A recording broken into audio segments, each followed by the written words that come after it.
podcast Gokil. Oke, salaman nggak nih? Salaman. Oke, selamat sore. Ini manis juga ya? Ada manis-manisnya ya? Lihat saya dong, Pak. Sebetulnya kalau kita menjadi HRD, kita harus membebaskan diri dari vested interest pribadi. Oke, untuk episode kali ini kita kedatangan bintang tamu praktisi sumber daya manusia nih. Beliau ini udah 28 tahun pengalaman di HRD. Wow. Jadi obrolan kita kali ini pasti bakal seru banget karena kita bakal membahas banyak tentang pekerjaan. Oke, gak usah tunggu lama kali ya. Iya, kita panggil aja ya. Kita langsung panggil aja. Bapak Herizon Jasmara Putra. Selamat sore. Selamat sore, Bapak. Oke, salaman nggak nih? Salaman. Oke, selamat sore. Bapak kelihatan lebih muda. Wah, ini juga cantik-cantik ini. biasa. Agak grogi nih. Ya. Ayo tolong dipegangin takut. Ya. Oke, mungkin sebelum kita lanjut ke pertanyaan nih ya Pak ya, mungkin Bapak bisa memperkenalkan diri dan menjelaskan pengalaman yang sudah Bapak alami selama menjadi HRD. Ya, adik-adik di studio dan para pendengar dimanapun berada, saya Herizon Jasmara Putra. Saya lahir setengah abad yang lalu, kurang lebih. Pengalaman saya sekitar 28 tahun menggeluti bidang HRD ya, dari sejak saya lulus kuliah hingga sekarang masih menggeluti bidang yang sama. Wow. Kira-kira begitu.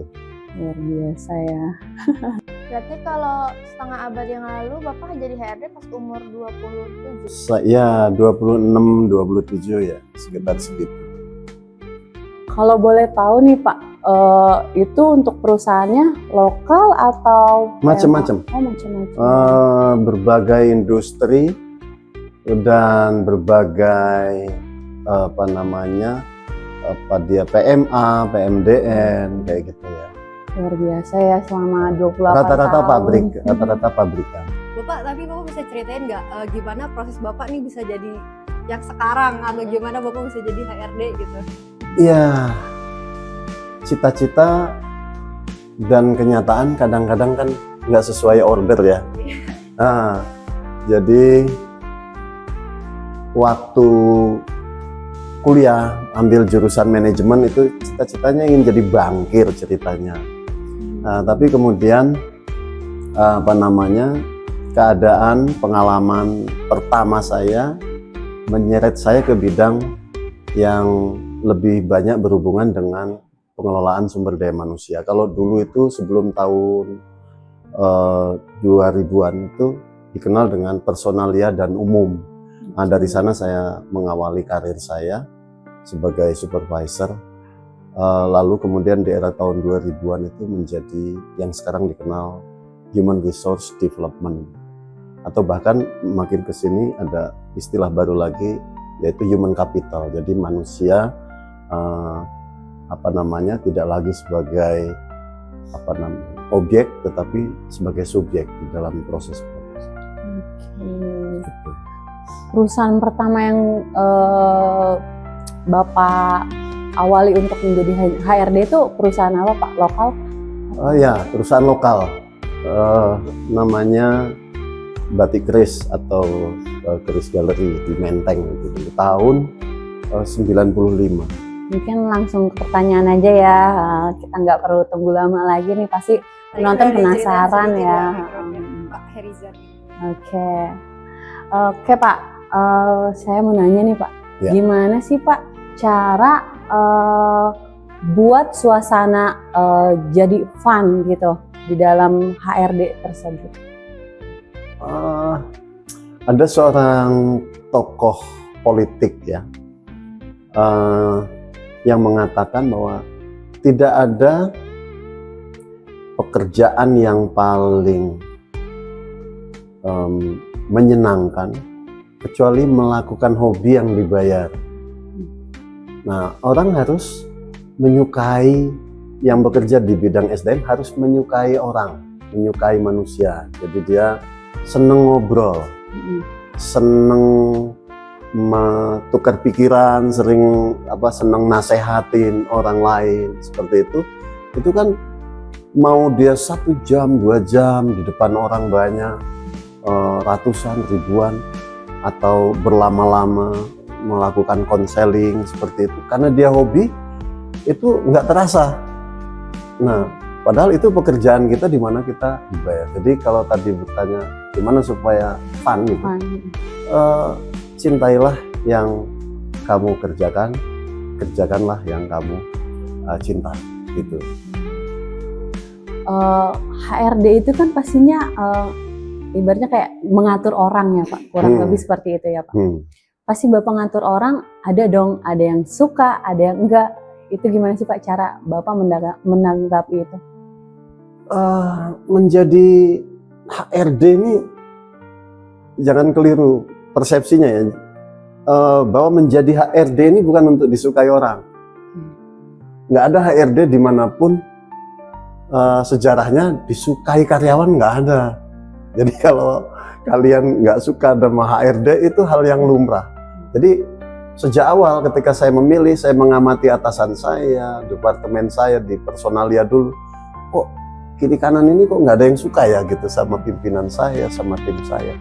Oh ternyata seiring waktu saya belajar dari berbagai industri, berbagai investor dari luar negeri juga, bahwa mereka juga berpendapat bahwa kalau kamu ingin disukai orang jangan jadi HRD.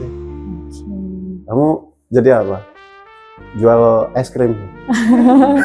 Pasti disukai. Pasti disukai. Es krim itu. Hah? Bener nggak?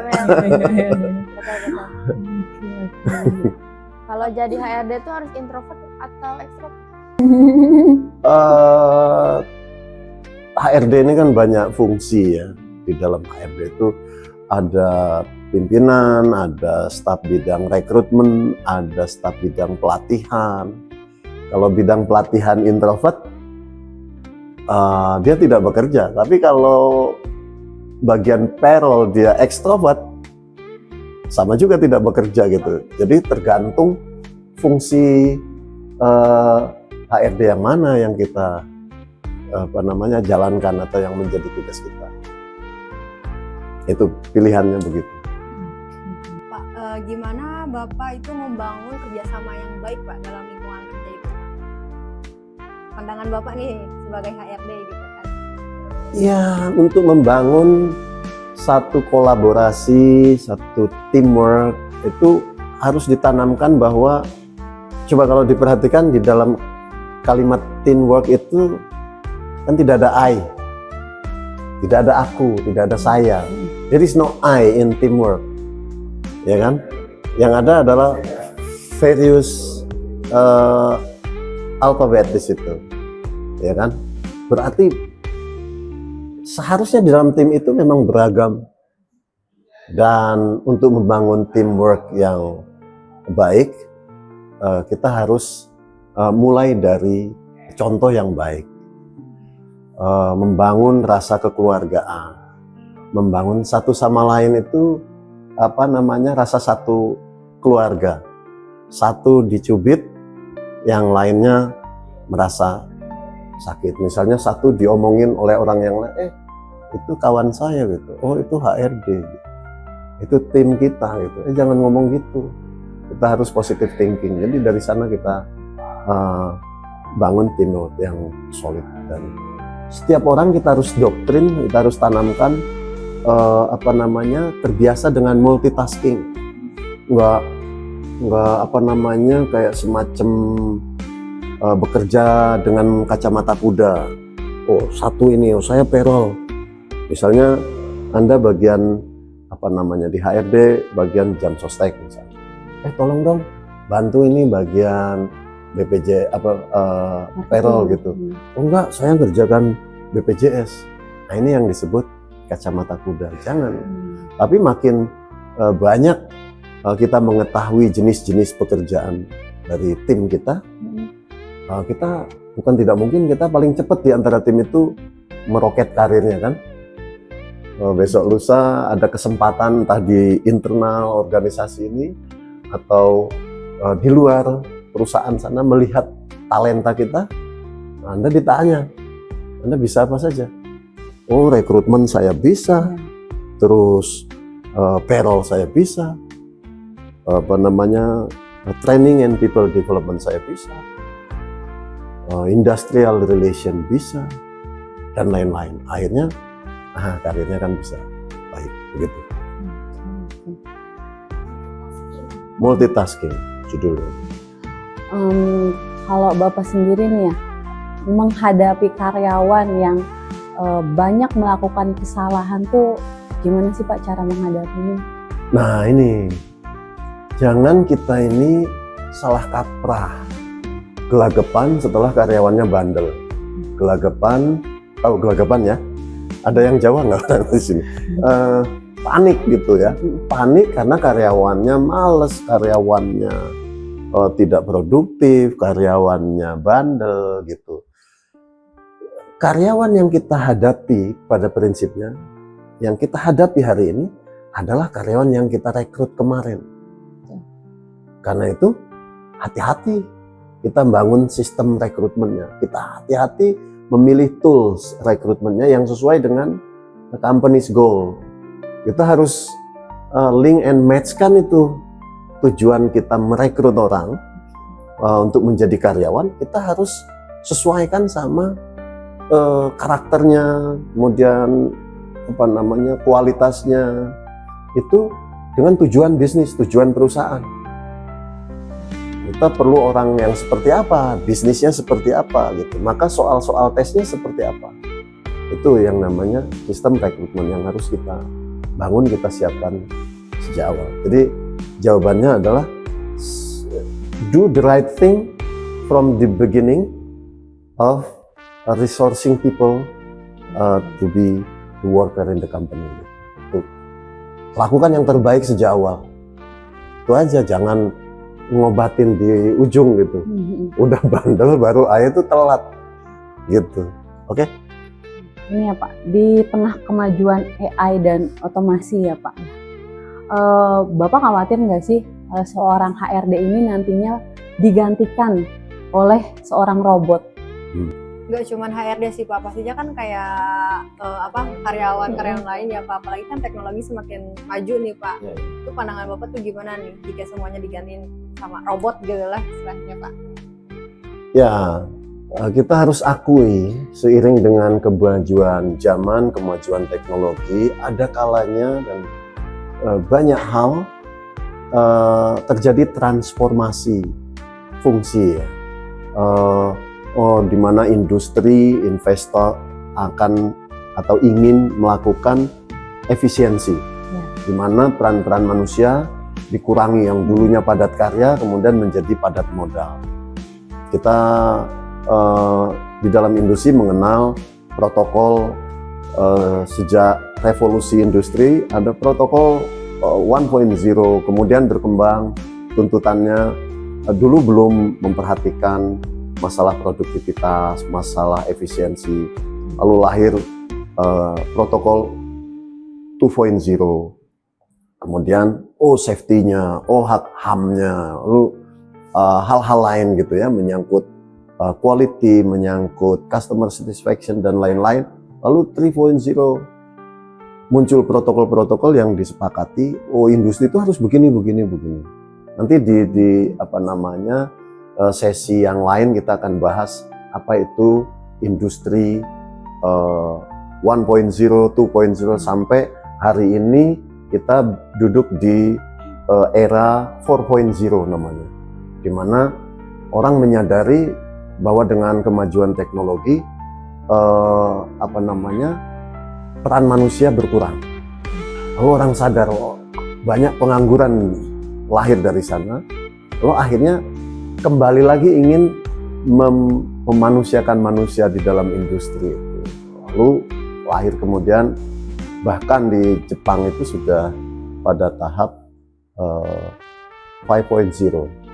Jadi makin maju. Nanti orang itu di dalam kemajuan teknologi justru banyak diperankan juga. Malah dibutuhkan Namun bukan berarti mengabaikan efisiensi, mengabaikan apa namanya kemajuan teknologi, tetapi justru membangun peran-peran baru yang bisa dilakukan oleh manusia tanpa apa namanya menolak kemajuan teknologi industri dan lain-lain. Boleh diminum. Tadi kan Oh, udah iya. banyak ngobrol nih, udah banyak cerita pastinya. Udah Haus. gersang nih, nggak terasa Boleh ya. diminum. Makasih. Hostnya juga boleh minum. Ayo, hostnya juga minum ya.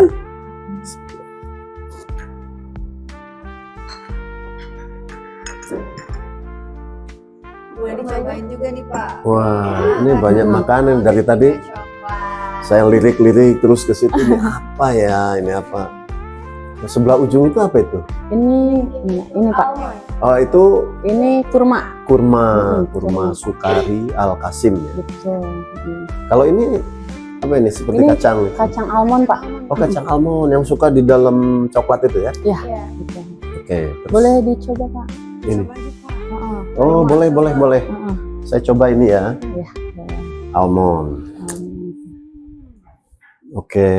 Terus ini satu lagi apa ini? Ini coklat. Coklat ya? Oh, hostnya coba juga dong. Iya. Siap Kayaknya Pak. namanya udah manggil kita ini. Ini dikupas atau Dikupas Pak. tuh jatuh tuh. Wah, berarti nggak rela nih. Ada yang mau itu. Ada yang mau ya? Saya mau Pak. Mbaknya ini mau nih. Oke. Enak ini kurmanya. Beda kayak dijual di warung-warung. Premium kan, ya nggak sih? Hmm. Enak nggak Pak? Ini manis juga ya? Ada manis-manisnya ya? Lihat Enggak. saya dong Pak. Ini jenisnya jenis Tunisia tangkai Cavio. Makanya datang aja nih. Iya, aku jarang banget nemuin ini. Biasanya kan udah biji satu-satuan gitu ya. Tapi di Makanya- supermarket tuh nggak kayak gini kan? Heeh. Makanya siapa tadi Depio sekali-sekali umroh Ah, biar ketemu doain, sama Pak. Amin. Doain ada Tahun besok rezekinya. nggak tahu ya. Amin. Kata bapak mau pinjemin saya dulu Bang. Kok pinjemin Bila sih? yang mampu. Tapi saya ingin memaksakan diri. Nah, ini kering ya, teksturnya itu kering, manisnya nggak terlalu manis, jadi baik juga buat yang apa namanya sudah kepala 4 ke atas. Ini nggak terlalu manis loh, ini bagus. Lagi buat penderita diabetes ya Pak ya. Penderita diabetes yang masih ingin menikmati kurma, boleh mempertimbangkan kurma Tunisia Tangkai. tangkai. Premium ini Pak. Hmm. Nah, enak nggak Pak? Enak banget. Enak banget. Saya ya. minum lagi ya. Silakan Bapak.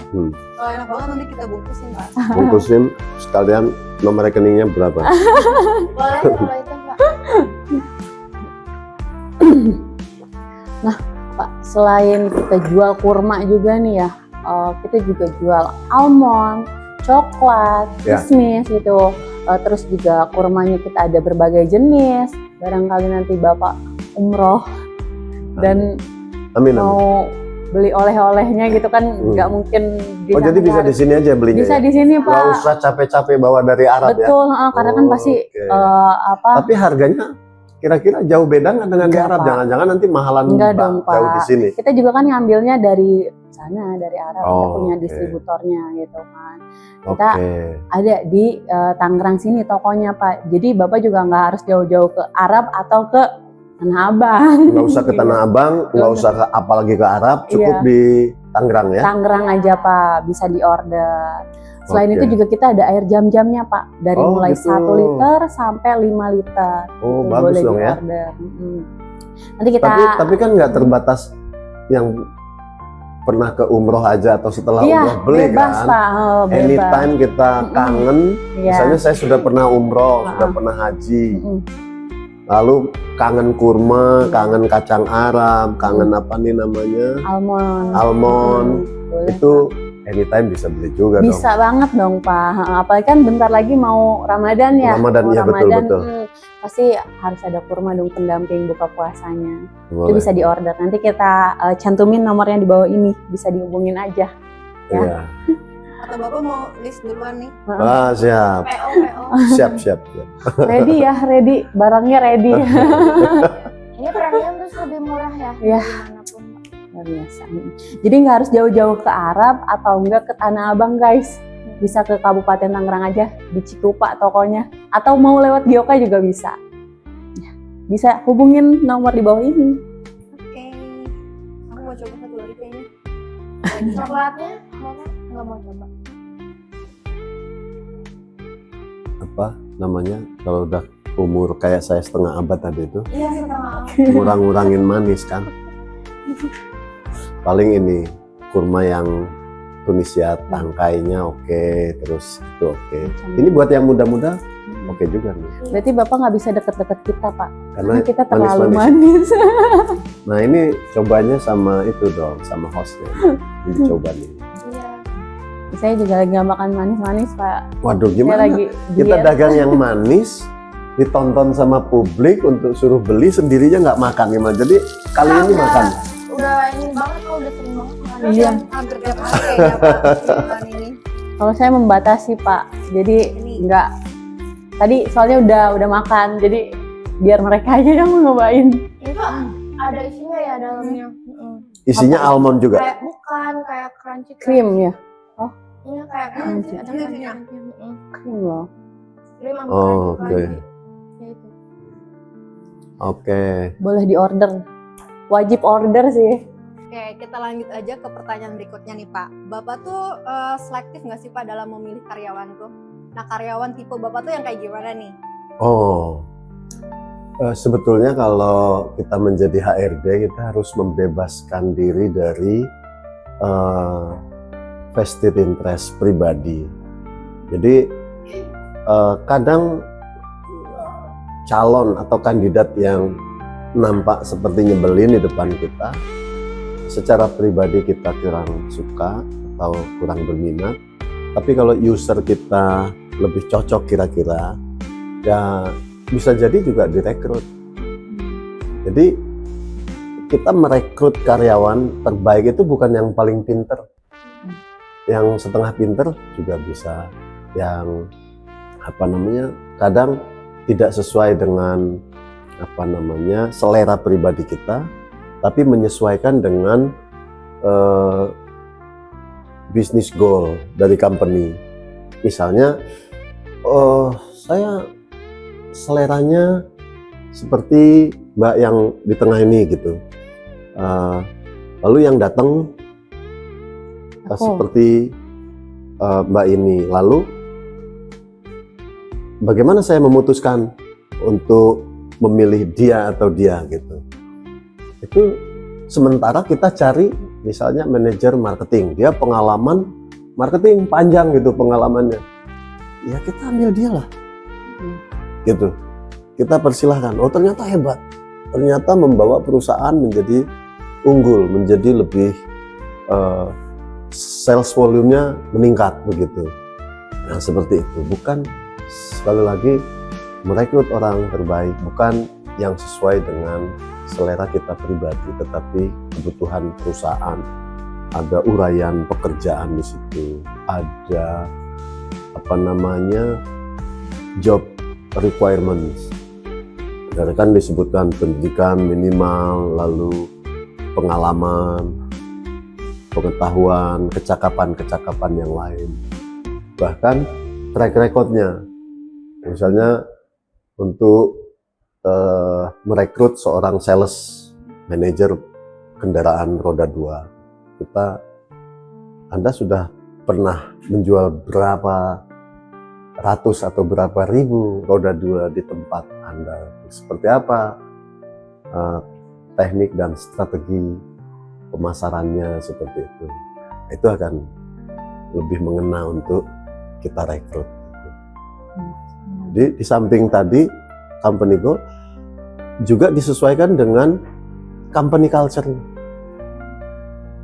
Ya, kebanyakan orang di sana culture-nya gimana? misalnya budaya apa itu, kalau makan siang misalnya rame-rame gitu ya misalnya. Sementara kandidatnya sedikit eksklusif, elitis, introvert. Padahal buat marketing nih, gimana mau introvert gitu kan? Betul. Yang kita calonkan, ya kita harus cari yang ekstrovert, yang apa namanya, bukan defensif tapi orang yang ofensif, ya. Selalu mencari tahu, menanyakan, mengejar kesimpulan gitu. Bapak ambil nggak? Berapa lama Pak? Boleh saya tunggu, seperti itu misalnya gitu. Orang yang proaktif. Bapak sekarang kan lagi zaman nih kerja remote ya, kayak di rumah gitu. Ya pasti bahasanya ini ya, freelance atau gimana? Gimana cara Bapak mengelola kesehatan mental mereka? Karena kan kerjanya kan dia di rumah, remote, nggak di office gitu. Ya,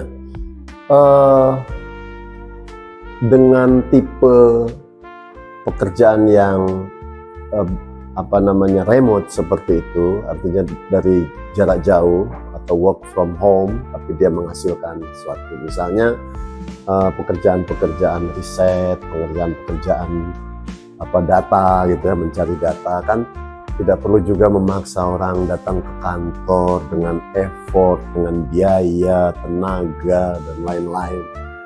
Padahal dia bisa kerjakan di rumah sambil menjaga anak, sambil lebih safety juga gitu, lebih efisien. Bahkan bagi perusahaan bisa bayarnya juga lebih efisien. Dia hemat listrik di kantor, hemat air, hemat kalau ada kantin dia nggak perlu orderin makanan buat makan siang seperti itu. Tapi tidak semua jenis pekerjaan bisa remote. Memang ada yang bisa remote, tapi banyak hal yang nggak bisa remote gitu ya. Jadi itu tergantung gitu. Menjaga kesehatan mental perlu, tapi ingat, ada orang yang bekerja sendiri dia happy. Justru dengan banyak orang dia apa? Ya, apa namanya, istilahnya itu dia nggak betah gitu. Banyak orang itu bahasa Sunda rungsing gitu. Ya, jadi dia lebih happy di rumah. Pasang apa namanya headset, dia dengerin musik, dia mulai mengikuti instruksi-instruksi dari kantornya. Oh kamu kompilasi data ini. Oh kamu apa namanya sortir data ini untuk daerah mana, untuk produk apa, seperti itu. Jadi walaupun perlu sesekali mengecek kesehatan mental orang, bahwa manusia ini kan bagaimanapun juga apa namanya zone politikon, jadi hewan yang senang berkumpul gitu. Jadi dia ada sesuatu yang hilang sebetulnya. Jangan, kita juga sebagai orang yang biasa nggak boleh juga membiarkan itu terjadi gitu. Ya sesekali kita lakukan gathering untuk membangun kebersamaan, sesekali mengecek mentality dari karyawan, seperti melakukan gala dinner, 1, 2 karaoke bersama di tempat besar begitu ya, yang apa namanya melibatkan hampir seluruh departemennya, atau di apa namanya kayak semacam aula atau ruang, kalau di pabrik itu kantin perusahaan, dia melakukan pentas musik bersama di situ. Atau bahkan setiap bulan ada perusahaan yang merayakan ulang tahun karyawannya di kantor. Bayangkan dari 500 atau 1000 karyawan, setiap bulan pasti ada 10, 50, 111 karyawan yang merayakan hari ulang tahunnya pada bulan yang sama. Itu kita rayakan. Itu juga menjaga mental health dari karyawan. Atau di sudut tertentu di perusahaan itu disediakan alat-alat gym gitu, ya kan? Dia bisa work from home, tapi dia punya jadwal nge-gym ke kantor sewaktu-waktu untuk ketemu bestinya gitu kan. atau ketemu apa crossnya ya, kerasnya Di kantor ya. ya. Wow. Gitu ketemuan aku naksir di departemen apa IT misalnya gitu ya, diam-diam terus dia pura-pura hobi gym gitu kan, pura-pura hobi nge-gym padahal supaya masnya yang di IT itu lihat dia gitu. Iya. Kira-kira cukup ya itu ya, segitu kira-kira lah.